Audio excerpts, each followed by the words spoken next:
Hello, it's Keith here, and this is the fourth lesson of the advanced series of my Z80 programming tutorials. Now, we looked last time at how to simulate Z80 commands on the GB Z80 that would normally be lacking, and I said before that I did this as part of an experiment trying to port ArkosTracker to the Game Boy, even though it used the full Z80 command set and that many of the commands it needed were actually missing from the Game Boy. But that wasn't all I actually did then. As part of getting it working on the Game Boy and also the Master System, not only did I have to convert the commands to the GB Z80, but I also wanted to make it able to run from ROM. You see, by default, ArkosTracker uses self-modifying code, and this means it's impossible for it to run from anything other than RAM. And the problem with that is the Game Boy and the Master System and most cartridge-based systems have very little RAM available to them. So I wanted to make a converted version of ArkosTracker that would work from ROM without the requirement of the entire ArkosTracker program running from the RAM area. So what did that actually entail? Well, I had to do a various set of tricks to convert the code and make it continue working. Some of them are fairly straightforward, some are a bit more complex, and I thought it would be worth today discussing how to do this, because while self-modifying code is a common topic in assembly tutorials and things, I've never really seen anything before about how to remove self-modifying code if you need to actually convert an existing program so you can run it from ROM, and that is going to be important for cartridge-based systems such as the Amstrad CPC GX4000, the Sega Master System, and of course various other systems as well. So today we're going to look at a few ideas. I'm not saying these are the best ways of doing things, I'm just suggesting these as possible ways that you might want to be able to convert code. Some of them are based on examples I had to do to get ArkosTracker working on the Game Boy, and other ones are just suggestions of other things that I've done in self-modifying code and how you could convert them to work from ROM. Now, of course, we are having to change things, and that means we do need to use a small amount of memory, but rather than the entire program running in memory, we're just going to store the bytes that we need to change in a separate bank of memory. So the majority of the program is in ROM, and it does massively reduce the RAM requirement. So first of all, let's have a look at the program. So this is the program running. Now, as I said before, the sound isn't very good on it, and the reason for that is that the Game Boy doesn't have an AY sound chip, so I wrote a very crude AY emulator just so I could run the program and check it was actually working. But as I say, we're not here to look at the sound. The point I'm making is that ArkosTracker does appear to be successfully working from the Game Boy, and it is running from ROM. So let's have a look at the actual code. So here we're using WinMerge. Now on the right hand side is the new version that runs from ROM, and on the left hand side is the original version of the reduced version that I created for Chibi Akumas. So it's not the completely original version of the software. It had already been ported to allow it to work on the Enterprise and the Sam Coupe, and this is now the even more enhanced version that can work from read-only memory and also work on the Game Boy. So let's have a quick look and see what we can see. So some of these functions have been added for the Game Boy.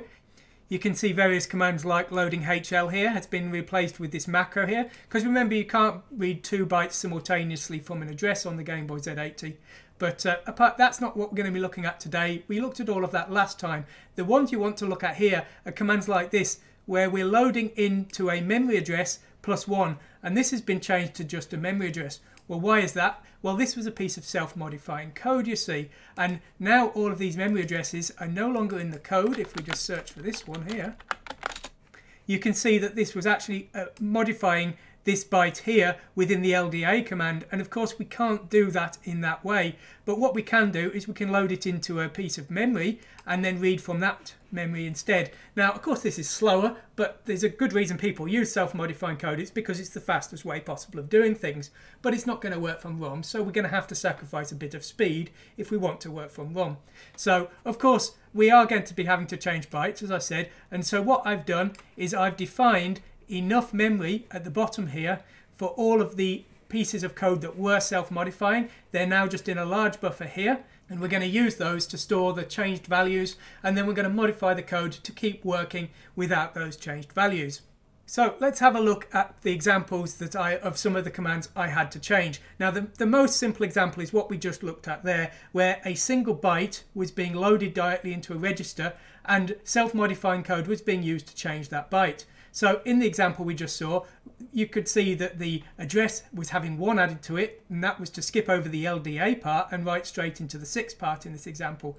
Now we don't need to do that anymore. We're defining that memory address as being a piece of memory in some spare RAM, so we no longer need the +1 here, so we've taken that out, and now we're just loading from that address instead of directly inserting an immediate value into A, and that will work exactly the same. It's just a little bit slower. Now of course there will be other cases where you will do this. You might be loading in a BC value, a pair of bytes, and you could of course do this in the same way. Now it does have to be said, on the Game Boy of course we can't load in 2 bytes at the same time, so if we were using self-modifying code to modify a pair of values, we will now have to load from the memory address, but we will have to use the macro equivalent. But this macro is just the equivalent of LD, HL, comma, open brackets, play linker PT close brackets. It's not doing any more than that. There's nothing to do with self-modifying code. It's to do with faking the command the GB-Z80 doesn't have.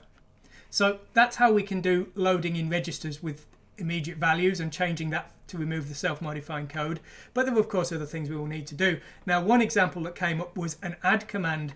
There was a value being added to the A register after the A register had been set to the E register. So we can't add from a memory address. So I flipped these byte commands around, and instead I loaded from the memory address and then I added E. So you can see again we've taken the +1 off here, but apart from that these commands were the same, and then we just load in A from our memory address and then we add E. Now of course depending on the exact commands you would be looking at, you would want to change this in whatever way was appropriate for the code you were looking at. Another option would have been to use HL maybe and add from HL in brackets. That would have worked, but of course it would have been slow in this case, and that would have caused us problems with the HL register. So it wasn't appropriate in this case, but there will be other options just depending on the context you're looking at. Another problem that came up was a self-modifying compare. So this byte here was being used to change the value that was being compared here.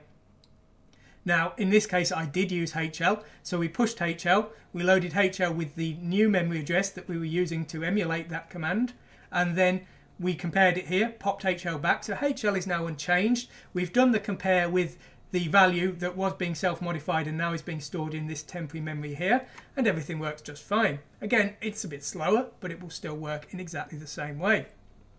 Now this is a really tricky one. There was a jump relative command, and it would be used to skip over some shift commands just depending on the value that was set. Now I was feeling a bit enthusiastic, I guess, because I decided to do this with a fake jump relative. So what I did is I programmed up this command here, which will read in from the fake JR RAM address a byte and then add that to the calling address and then return to that modified calling address. So I mean this is quite large and probably quite excessive. There is an alternate way that you might want to do this that we'll have a look at in a moment, but as I say, this does work. The example I'm showing here though does only work with positive values. There's no case in the example code that I was modifying where a negative value could occur. If you were having to work with negative values, you'd have to do it in a more intelligent way, I guess. But this did work in this case. So rather than use this name here, I decided to use the fake JRRAM command here, label here, but the functionality is exactly the same, and then the jump relative is instead a call to this fake JR. The fake JR pulls in the program counter that was pushed onto the stack, adds the value in this address here to it, and then returns to the resulting address. So that will do the same thing. Now one thing you might want to do instead, of course, is you could have loaded into the accumulator the fake JR value and then done a compare with some known values and then jumped out using branches. You would have needed to push AF and pop AF, of course, to protect it, but that would have been another option. And if you knew that this jump could have only been, say, 0, 2 or 4, for example, then that would only be 3 possible branches. So it would have probably been better to do that rather than this rather long, complex jump relative command. But I'll be honest with you, I kind of get a bit of a kick out of trying to work out how I can simulate the Z80 commands. So I had a bit of fun making it, even if it's probably not the most efficient way of doing it. So would you believe that was actually enough? Those simple commands we've looked at there were enough to actually convert the ArkosTracker to work on the ROM-based systems. But I did actually come up with a few more commands that I've used in the past with self-modifying code, and I thought of ways that we could convert those so that they no longer use self-modifying code if that came up. Now one that I often do is a call to a self-modified address. So if you look at this address example, we're going to modify the address being called and we're going to change it to monitor, because if we run this we're probably going to crash. And so, well, what could we do to convert that? Well, the idea I came up with was a fake call command. So what we do is we push into this self-modified address here. We call this fake call command. We push HL because we want to protect HL. Then we load HL with this address here. And then we swap HL with the top of the stack pointer. Now HL is the same as it was before we'd messed about, and now the address in here is at the top of the stack pointer. So when we return, we're going to call the address that was stored in here, which is of course going to be the monitor, and the effect will be the same as calling that self-modified code here. So that will work quite nicely. Now the other example of course will be the most extreme example where we're completely replacing commands. Now this could be really anything. In my Chibi Akima's game, I was often doing arithmetic shift lefts or no ops and toggling between them to make the way things moved change. And there was a wide variety of cases where I was doing, you know, all kinds of crazy commands, you know, even changing a load A, D to an A, H and things because of the direction of the screen scrolling changing and things. So let's just take the example where we're changing entire commands to completely different functionality. So, well, what's the best way we can do that? And so in this example, we're using 0f, which is RRCA. And so we're going to swap out the RLCA command with the RRCA command, which is going to completely change the functionality of this function here. So what about if we need to convert this to no longer use self-modifying code? Well, what I would suggest you do is you load your value into a temporary bit of memory, and then in this case, you'd need to push AF, load in that modified memory, compare the value, and then branch out to a command which will do the equivalent of what that self-modifying code would have done. So you can see here, if we find it's an OF, we assume it's an RRCA, and we jump to this piece of code, popping AF off so that AF was never changed. Otherwise, we're assuming it's still an RLCA. Now, of course, this is very limited. We're only supporting 2 commands here. So if another command was moved in, this code wouldn't work. So you would have to program in this way to support all of the commands that could possibly be self-modified into that position.